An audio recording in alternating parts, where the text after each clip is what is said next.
Hi everyone, and welcome to another episode of Data.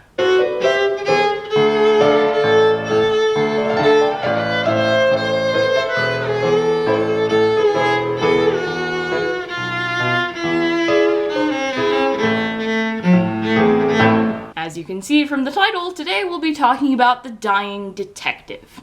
Now, I am going to follow the standard format this week, but I want to clarify before I start. The dying detective is a very strange case, and it is so strange because it doesn't work in the way that cases traditionally work in the Holmes canon. We don't have a client who comes to Holmes, we don't have all that stuff, because Holmes himself is deeply embroiled in the case. And so the case is really more about Holmes and Watson than it is about the mystery at hand, which I think is important, and we'll get to that in the non-case elements. But the case itself is definitely strange and requires some additional explanation that normally I would put in the non-case section, but I can't really this time because there's no case that doesn't involve Holmes and Watson as much. Along those lines, it is entirely, I'll just go ahead and say it's pretty certain that if you are not here at these videos because you know that I am friendly to a queer reading of the canon, then after I'm done with the case summary, you may be less happy with the things I have to say. Because this case centers so much on Holmes and Watson's relationship, I'm going to be talking about the way that I read their relationship. And I try to be sort of middle ground when I do these videos, but it may be a little harder for me this episode. So, you know, if you don't like that, maybe leave after the case summary is over. Or, you know, yell at me in YouTube comments, because that's what most people in YouTube comments do. Anyway, that's my disclaimer. Now, on to the case summary. Like I said, since this one's kind of weird, I'm not gonna try to do anything fun, like do it in a minute this week. It is one of those cases that is kind of simultaneously really simple and really complicated because not a lot happens, but I still have to kind of move through it bit by bit because to get to the actual case explanation, we have to move through sort of the steps of the story. So, basically, this occurs when Watson is married, so he's away from Baker Street. So Mrs. Hudson comes around to Watson's home one day and asks him to accompany her back to Baker Street. Holmes is really incredibly ill, and Mrs. Hudson thinks that he won't even last out the rest of the day before he reaches his death. Watson, of course, had no idea about any of this, no idea about Holmes's illness or anything, because Holmes had been insisting that Watson not be allowed to see him, but Mrs. Hudson, at her wit's end, has finally come to see Watson anyway and asked him to come. She's hoping that Watson can maybe help him, at least talk sense into him about seeing a doctor. Holmes hasn't eaten or had anything to drink in days. Mrs. Hudson is worried, she's scared, and so Watson immediately goes with her. Upon arriving at Baker Street, she finds that Holmes is much as Mrs. Hudson has said. He's laid up in bed, he looks starved, he looks ill, there are bags under his eyes, he looks gaunt, he looks awful, he looks like he's dying. And Watson, overwhelmed with concern, goes to his, tries to go to his bedside, and Holmes tells Watson that he cannot touch him, because the disease that he has is infectious by touch, and therefore, Watson being close to him is put in immediate danger. Watson says that this is of no concern to him whatsoever, but Holmes still insists that he stay away. The two of them sort of grapple over this, Watson trying to insist that he be allowed to see to Holmes.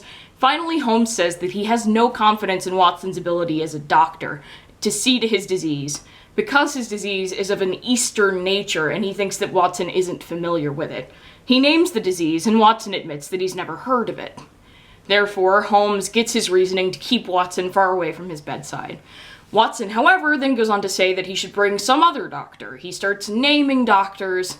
He's trying over and over again to get Holmes to admit to some kind of care.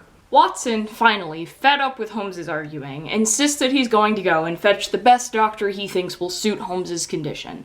However, as he moves to leave, Holmes leaps up from the bed and goes to lock the door before Watson can get out of the room. He keeps the key on him and insists that Watson won't try to get it from him, and lays back down in the bed, and says that Watson can only leave when it goes 6 p.m. Watson is bewildered both by Holmes's sudden energy and his request, but he agrees to it because Holmes is clearly so ill and kind of delirious. As the conversation goes on, he starts to babble about oysters and how much change Watson has in his pockets, and Watson takes this as a sign that his disease has truly progressed to a point that it's affected his mind. Holmes just seems addled, unaware, just not himself. Watson tries to pass the time until 6 talking to Holmes, but Holmes seems reticent. At one point he walks over to the mantelpiece and finds a box there that he's never seen before. When he goes to touch it, Holmes again cries out and insists that Watson not go anywhere near it. Watson believes it's just another one of his whims of illness and agrees to Holmes's request and stays away from the box. Holmes finally agrees to talk to him closer to 6 p.m. and gives him instructions to go see a man named Culverton Smith. He says that Smith is the only man who can help him with his disease, but that he may have offended Smith in a recent case he was involved in with regards to Smith's nephew. In spite of this, he insists that Watson goes to see him and bring him back under Holmes's particular instructions, and finally, when it's 6, he allows Watson to go. When Watson arrives at Culverton Smith's home, he's greeted by a butler who says that Smith is in his study and has insisted he won't see anyone. Watson gives his name and waits for the butler to go in, but he overhears Smith telling his butler that he won't see Watson. Watson, absolutely fed up with propriety for the sake of Holmes's wellness, bursts into Smith's study regardless and says that Smith absolutely must come and help Sherlock Holmes. Smith lights up at the sound of Holmes's name and agrees to talk to Watson and to help him. Watson thinks that he almost sees Smith shoot a ghastly sort of smile into the mirror, but he decides that he's only misseen what has happened and sits down and talks to Smith for a bit. Smith talks about the fact that he's a specialist in disease and agrees to go and see Holmes. Smith says that he and Watson should go back to Baker Street together, but Watson, according to Holmes's instruction, tells Smith that he has a prior appointment and can't accompany him back. Smith says that he'll be along in about half an hour, and Watson goes back to Baker Street alone. He tells Holmes, upon arriving, that he has completed his instructions to a T. And to Watson's surprise, Holmes doesn't look worse, he actually kind of sounds better. As they're talking, Holmes tells Watson to get behind his bed and to hide while Smith comes into the room, and he must absolutely not come out, no matter what happens. Watson is willing to follow Holmes' request, but before he can do so, they hear the carriage wheels outside, and Holmes, with an urgency, tells Watson to go and hide. Watson hides behind the top of Holmes's bed and listens while Smith and Holmes have a discussion. It turns out that in the case involving Smith's nephew, Smith did in fact murder his nephew, Victor Savage, and has attempted to murder Holmes in the same way. He infected Victor Savage, his nephew, with a horrible disease that only he would have been capable of curing because only he knew enough about it. And he attempted to do the same things to Holmes by sending him the box, which Watson had seen earlier on the mantelpiece, which was loaded with a spring-trapped spike that would have popped out and infected whoever was investigating the box without care with the disease, which was on the spike itself. Holmes has pretended to have fallen for Smith's trap, and that is how he has lured Smith to his home and gotten him to confess everything. After the confession, it becomes clear that Holmes is quite well, and Scotland Yard bursts into his bedroom to arrest Smith. Smith claims that Holmes is making all of it up, but when Watson reveals himself, it becomes clear that Watson has been there to witness the confession and to back up anything that Holmes would say. Also, obviously, Scotland Yard is going to take Holmes's word over Smith's, so Smith is revealed to be the murderer and is captured, and Holmes reveals the rest of his plan to Watson, and the case is solved. Like I said, it's clear, probably now that I've described the case, that most of the actual murder case stuff, with the exception of the attempted murder of Holmes, takes place off screen, and in fact, even the initial discovery of the box takes place off the page, off screen, however you want to say it. So most of the case here isn't there. It's not about the case, again, it's about Holmes and Watson's relationship. So I'm going to take us through, again, instead of what happens just with Holmes and Watson, I'm going to look at specific and important passages of the text and sort of talk about them a little, of which I think there are kind of quite a few this week, because there's a couple of important non-case elements here. One of them being the way that Holmes interacts with Watson and how much they obviously care for each other, and vice versa, and also sort of the revelation of Watson's competence. So those are the non-case elements we're going to talk about this week. Now, while Holmes and Watson in this case both show really clear affection for each other, I think what's really interesting to note is that both of the other cases that I've looked at so far in this series, it's a lot more clear that it's one of those rare incidents that Holmes really shows his affection for Watson. Well, one of those incidents that Watson claims is rare, that we will discover over and over again as we move through the series is actually not that rare at all. But, you know, it's more about Holmes demonstrating his affection for Watson than it is about the opposite. This case is really, really heavy on just how much Watson cares for Holmes.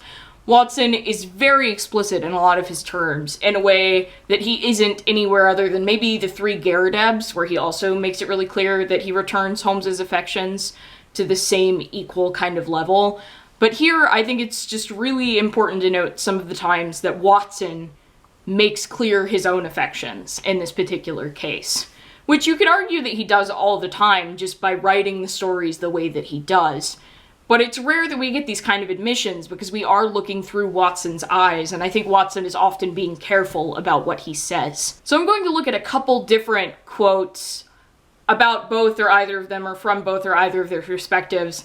And I won't talk about them too much because a lot of them are pretty self-evident, but these are some of the quotes I think that people bring up a lot and talk about a lot, and that we should sort of cover not just their context, but also sort of how and why they might be important. So the first moment I want to talk about is when Watson first comes to 221B and Holmes won't let Watson touch him, which I mentioned during the summary, but reading the actual text makes it really clear just how touching and kind of heartbreaking this moment really is. Holmes says, "Contagious by touch, Watson, that's it, by touch. Keep your distance and all is well." Good heavens, Holmes, do you suppose that such a consideration weighs with me for an instant? It would not affect me in the case of a stranger. Do you imagine it would prevent me from doing my duty to so old a friend? Holmes here tries to appeal to sort of the sensibility that Watson shouldn't come near him because Watson will be infected with a deadly disease. Watson in response just says, "I don't care because you mean too much to me." Like, because he's a doctor, it wouldn't matter to him no matter who the patient was, but he puts particular emphasis on the fact that not only would he not care about any other patient, he extra doesn't care because it's Holmes. So Watson is genuinely willing to catch an infectious, deadly disease to touch Holmes and to care for him. And, I too long for an infectious, deadly disease at this particular moment. Unfortunately, Arthur Conan Doyle doesn't have that kind of mercy on us. So moving on. One of the other little sort of Watson-focused moments that happens in this is that Watson also refers to himself as Holmes's man, which happens a few times, but here in this particular context too, it's really kind of nice, so I'll give you the textual quote in the context again. Watson says, "If you think that I'm going to stand here and see you die without either helping you myself or bringing anyone else to help you, then you have mistaken your man." Again, we have this sort of appeal to the length of time they've known each other and how well they know each other. So what Watson is saying here is just that Holmes doesn't seem to know him at all if he thinks that Watson is capable of just sitting there and watching him be hurt and in pain and ill without helping or getting someone else to help. which, you know, is really sad, but also really sweet, again, that we get these moments where Watson is just making it abundantly clear how much he cares about Holmes and how much he wants to help him and be there for him. Another Watson moment that I think is important is one that I've already mentioned in the summary again, which is the moment when Watson bursts into Culverton Smith's study. Now, one of the things that I think is the most important about this moment is to consider it in terms of Watson's general characterization. Watson is not very strict when it comes to propriety, but he cares a lot more about propriety than Holmes ever does. And we see this very clearly in a lot of adaptations. Watson is absolutely willing to break the law or to go outside of what people would consider a sort of strict moral code when it's for a good cause, when it's for a good reason. And like I said, we see that in a lot of adaptations, and we see it just generally, the fact that he'll break into somewhere with Holmes if it means catching the culprit. But still, things like bursting in somewhere without an introduction or bursting in when he's been turned away is not something that Watson is prone to. It's against all of his instincts to interrupt someone who is asked not to be interrupted and to make a scene, to insinuate himself somewhere that he isn't wanted, all that kind of stuff is fully against what we already know of Watson. But in this case, because Holmes needs him to do it, he does it without even considering the alternative. So, the quote is this: "I thought of Holmes tossing upon his bed of sickness and counting the minutes, perhaps, until I could bring help to him. It was not a time to stand upon ceremony. His life depended upon my promptness. Before the apologetic butler had delivered his message, I had pushed past him and was in the room." So again, we just see Watson going above and beyond in order to demonstrate how much he cares about Holmes and what he's willing to do for Holmes, even when Holmes isn't there to see it. So the other two quotes I want to look at are two things that are very, very frequently quoted from The Dying Detective. Two things that Holmes says to Watson in the midst of the case, and I want to sort of look at the context of them and talk about where they fall and why they're important. The first of these is when Holmes says to Watson, "Don't forget, Watson, you won't fail me. You never did fail me." So here, Holmes, a Holmes that Watson thinks is dying, is charging Watson with going to see Culverton Smith and with following his instructions to a T. And this is what he says. He sort of charges Watson with the idea that Watson has never failed him and won't do it now.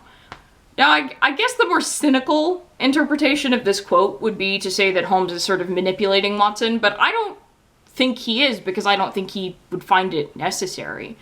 Watson really hasn't ever failed him, unless you want to count the marriage, which may or may not have happened. He generally will do what Holmes asks him to do, especially if Holmes believes or tells him it is important. Watson is capable of a great many things when he's actually just doing them for Holmes. So, in this moment, I think Holmes is being genuine in a case where overall he's lying a lot.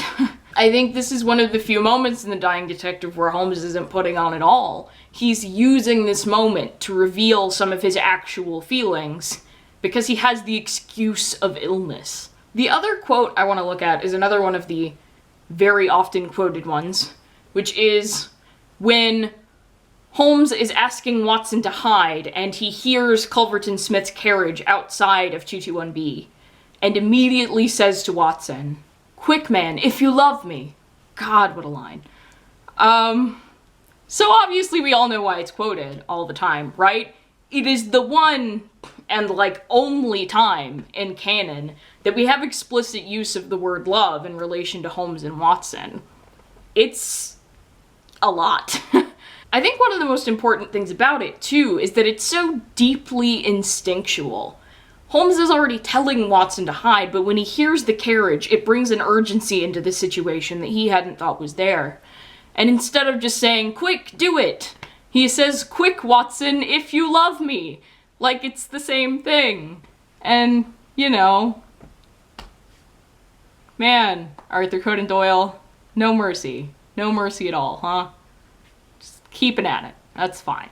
What's really great, though, is that after all of this emotional turmoil that you've been through, I would also like to report, in terms of affectionate Holmes and Watson behavior, that at the end of the case, after everything has been explained, Watson helps Holmes into his coat, and then they go have dinner because Holmes hasn't eaten in 3 days. Ah, those are our boys.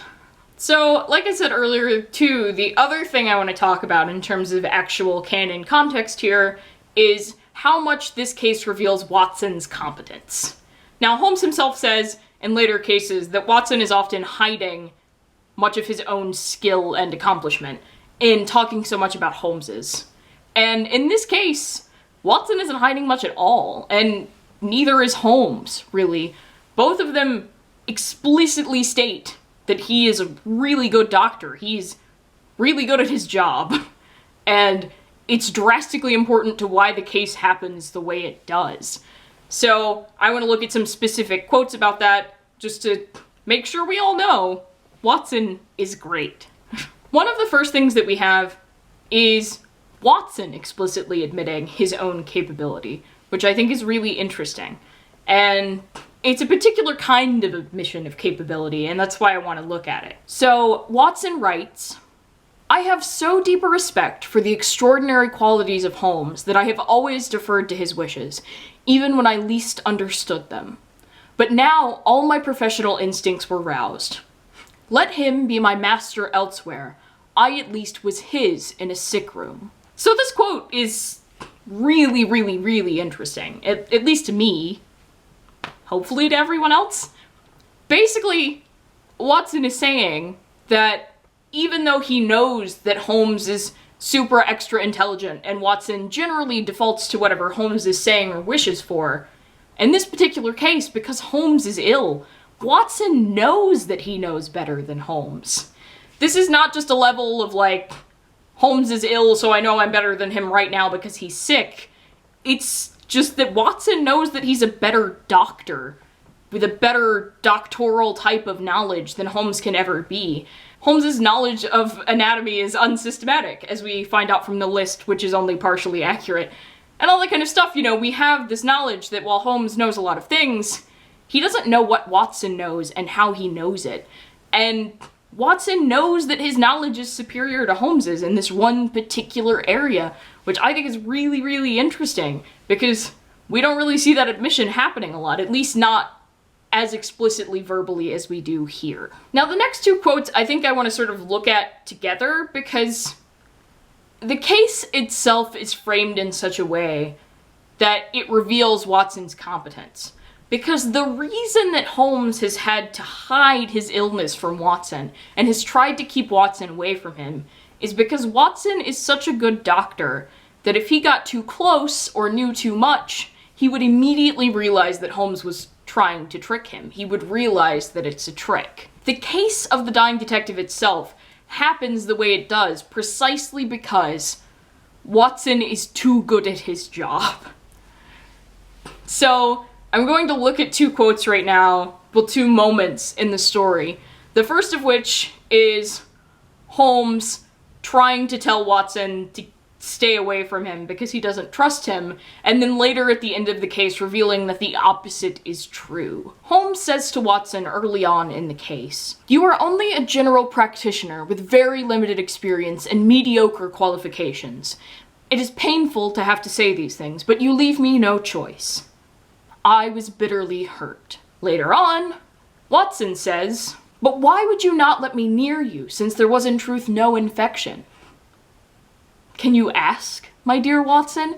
Do you imagine that I have no respect for your medical talents? Could I fancy that your astute judgment would pass a dying man who, however weak, had no rise of pulse or temperature? At 4 yards, I could deceive you. So, like I said, basically, just the framing of the entire case reveals to us just how intelligent and capable Watson is, and how intelligent and capable Holmes knows he is. He knew he wouldn't get away with it if Watson got too close or knew too much. The fact that he doesn't let Watson in on the plan is a little, you know, not great. But I think in this moment, what's just so fascinating is that we have Holmes just extolling Watson's virtues as a doctor, which is not something that we often get. And it is one of those kind of rare moments that we see Watson's capability instead of Holmes's. Although, again, I think that probably outside of the stories, this kind of extolling of Watson's virtues is less rare, and Holmes obviously knows that Watson is a really good doctor. But it's just something that we don't get in the stories quite a lot, because Watson is usually placing the focus on Holmes instead. Now, as usual, one of the other things I want to talk about is where this case falls in the canon timeline. And this week, I think it's actually really, really important, because publication-wise, this case is much, much later in the canon than a lot of the other cases. And particularly, it takes place in publication order after Reichenbach.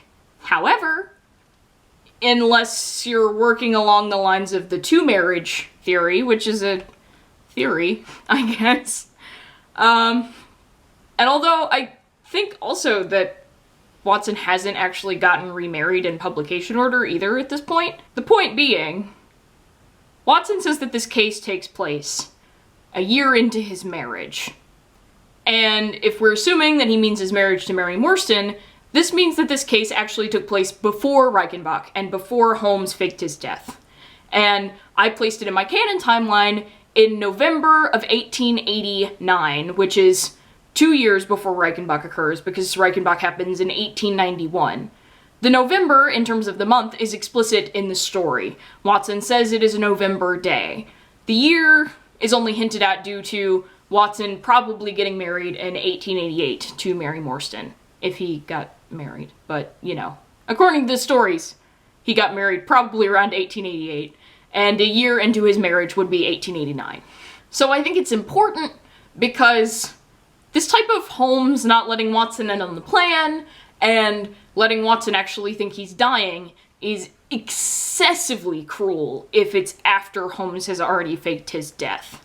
However, judging from the content of the story, the way Watson reacts, and the timing that Watson actually gives us, it is before that ever happened that this case occurs. At least in the canon. In several adaptations, of course, this is not the case. And boy howdy, there are a lot of adaptations of The Dying Detective. In terms of radio adaptations, there are two. There is one actually from 1947 with Nigel Bruce as Watson and Tom Conway as Holmes. And then, of course, we have the sort of traditional Clive Merrison as Holmes, Michael Williams as Watson, Burt Coull's radio adaptation that did every single case. In terms of visual adaptations, we have a 1921 short film starring Ellie Norwood as Holmes, a 1951 television episode starring Alan Wheatley as Holmes, an episode of Granada with Jeremy Brett as Holmes and Edward Hardwicke as Watson, and an episode of Elementary that is loosely based on The Dying Detective. And then, as always, we have the upcoming episode of BBC Sherlock, The Lying Detective. Segue time! So now, having seen the 6 Thatchers, which, wow, what a wild time that was, huh? We can sort of move forward from that with our speculation, and tie that into what we already know about I almost keep saying The Lying Detective. I'm just going to be honest, I'm going to leave that in, because they have really messed with me changing one letter in this title. I really need you guys to understand how hard it is, because I keep mixing them up now. I keep saying Lying Detective when I mean Dying Detective, and then I have to punch myself in the face. It's a whole thing. Look, it's difficult, okay? Anyway, so, from what we know about the Dying Detective, the canon case, I think it's important to look back at the 6 Thatchers and consider how this is a really good case to move forward with. So, I'm gonna try not to delve too much into what I think is happening in the 6 Thatchers, because there's a lot of different theories going around right now, and they're all really cool and well thought out, and there's one that I favor, and which is extra cool and well thought out, but I have a lot of jumbled thoughts, so I'm not gonna try to get into that too much. But basically what I think is key here is right now, a lot of viewers and a lot of people think that Watson, John, see, this is also hard. Their names are hard when you're talking about both of them at once, kind of. Anyway, particularly at the end of the 6 Thatchers, we see John seeming to not care about Sherlock right now. He's angry with him, he's upset, etc. This case is an absolute demonstration of how much Watson loves Holmes, and I think it could absolutely be the perfect time to do that with John and Sherlock as well. The case in general, like the dying detective as a case, like I said, is not a case about the case at all, in any way. I would almost say more than anything else in the entire canon, this case is about Holmes and Watson. It's not about the murder. We barely see the murder. We barely see anything about the crime. The entire written case, the actual Doyle case, is just about Holmes and Watson and how much they care about each other and how much they mean to one another and how capable Watson is as a doctor. So that's another thing. We barely saw John in the Six Thatchers. He was barely on screen. And a lot of people have argued it wasn't even really John. It was John filtered through some kind of drug perception or unreliable narration. So, again, this is the perfect case to follow on that episode because we get absolute indication that Watson loves Holmes and that John loves Sherlock, and also that John is really, really capable and probably planning something and up to something. Like, it's really just the perfect case to use to demonstrate how capable John really is. So if John is up to something, and it's something that's been hidden from us in the Six Thatchers, the lying detective and the dying detective is the perfect way to reintroduce to us this idea that John has a lot more going on than we realize. Because the key factors, like I said, are Holmes and Watson's affection for each other, and Watson's capability as a doctor, or even just capability in general, because the John that we have in BBC is very capable, not just as a doctor, but also as a soldier, and therefore as a man of action. So I think that both of those ideas are things that are really, really easy and probably really important in why they're adapting the dying detective into the lying detective. And I cannot wait to see what they're going to do. I'm so excited. You can probably tell by how passionate my ranting was, but I really just think that this case is the perfect follow-up from the Six Thatchers with what we've already seen, and I can't wait to see what they do with it, because it is the absolute focus on their relationship and not on the case. And it's also just, I'm really excited. I hope you guys are excited too. I hope this has made you excited for the lying detective if you were a little worried after the Six Thatchers. Again, I hope it was helpful. I hope you liked it. Let me know in the comments, like, all that jazz. I have 2 other episodes on stories and 1 special episode on Hopkins if you want to go watch those. Hopkins, by the way, was amazing, right? I hope we get to see more of her. I love her already. And her name is Stella Hopkins. So Stanley Hopkins, Stella Hopkins. I was right about the mirrored initials thing still.